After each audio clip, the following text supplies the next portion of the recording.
For me, art making is a way of exerting my citizenship.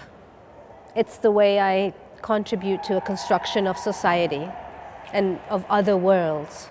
And in the later years, it's been a way to also unlearn certain colonial givens that, I learned through art education. And also understanding art as a discipline that can support other agendas in place, other communities' agendas in place, right? So I think my art practice has like two parallel kind of streams. One that is very collaborative, community-driven, that through which I align myself with processes of territorial defense, water protection, land back issues, indigenous processes of reclaiming ancestral knowledge, embodied knowledge, and then a very private studio practice where kind of all that information that I collect, there's a moment of rumination, inspiration, quietness, calmness in the studio, and from which, kind of more objectual, contemplative pieces emerge.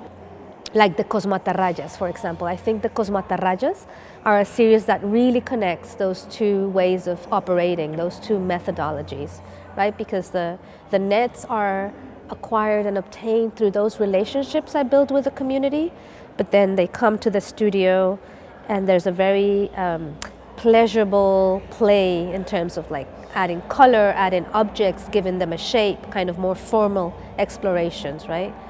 And I understood that the net was such an important object that allowed me to talk about embodied knowledge, processes of food sovereignty, economic autonomy, community organization, ancestral knowledge transmitted through generations.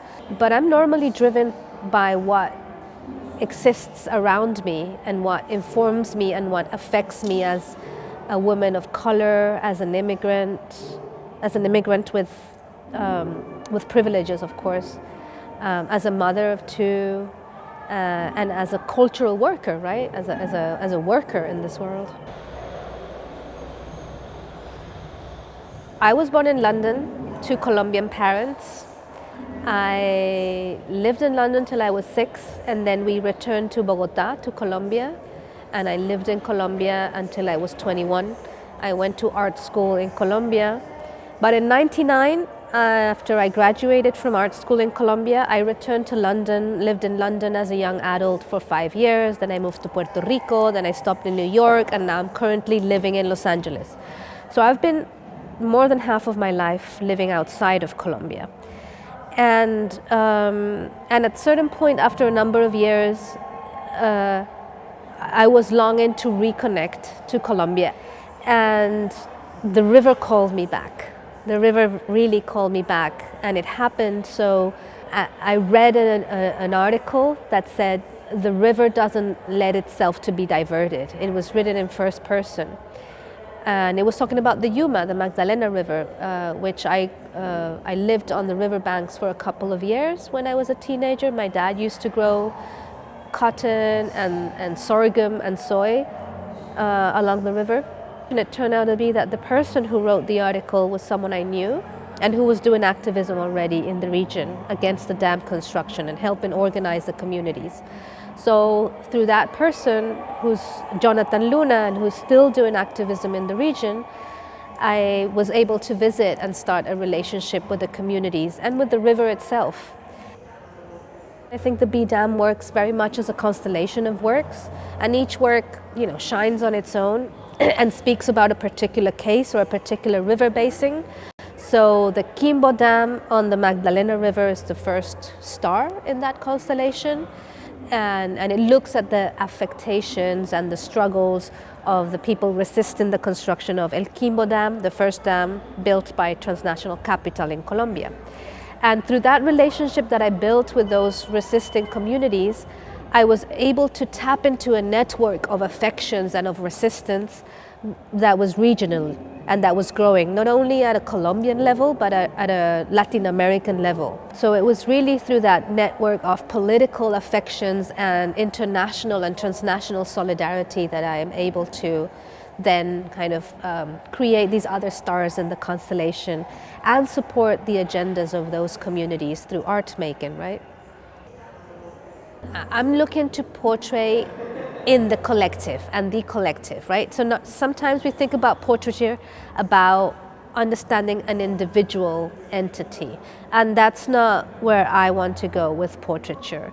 I actually use portraiture to build the collective body, as you can see in the women's banner, in my feminine lineage of environmental struggle. Right? It's a collection of women, and the strength of them is when they're all together, and we can really see that lineage and that history of environmental activism that women has spearheaded across time and across the world. And the same with the water portraits. They gain strength when they're together. You can see it in the commission of the Tyne drawing, right? It's all the catchment of the Tyne, the North Tyne, the South Tyne that come together to build this body of water, and then all the tributaries that feed into the Tyne until its mouth, right? So it's a portrait of all the catchment, not only what we consider in the map the Tyne River, right? And that's so important to consider the whole basin, the whole catchment.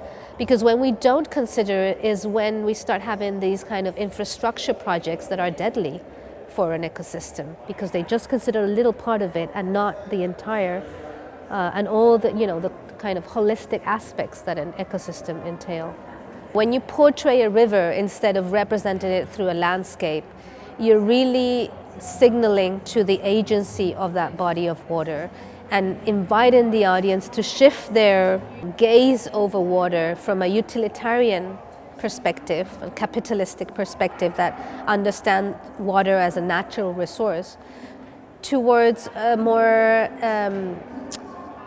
kind of spiritual and holistic gaze of the river, where we understand the river as an entity that is, as us, has an agency to change the course of events, and as us is the subject of rights, and as us has something to tell us and look, and and as us is able to communicate stuff. So hopefully invites the audience to when they walk out of the exhibition, maybe take a look at the Tyne River with a different eye set and a different gaze, and try to speak to that river, or at least try to hear what the Tyne has to say. So while doing the research for the Tyne River, or the memories of the Tyne catchment, that's the name of the drawing, I came across amber film collectives because I was looking up information about the history of the unions, the working class, and shipbuilding in the region. And they have an amazing collection of memories through documentary practices, photo and video. So I was doing research, and I came along a newer body of work around the Women's Banner Group, which is this group of women who got together and decided they wanted to do a banner so they could parade during the Durham Gala, which has historically been a masculine space. And I found that that connected to my interest so strongly, because that's what I've been trying to do also. As women, we have been historically invisibilized in all aspects of our society: art making, environmental history, union and working class organizing histories. But the truth is, we've always been spearheading these movements.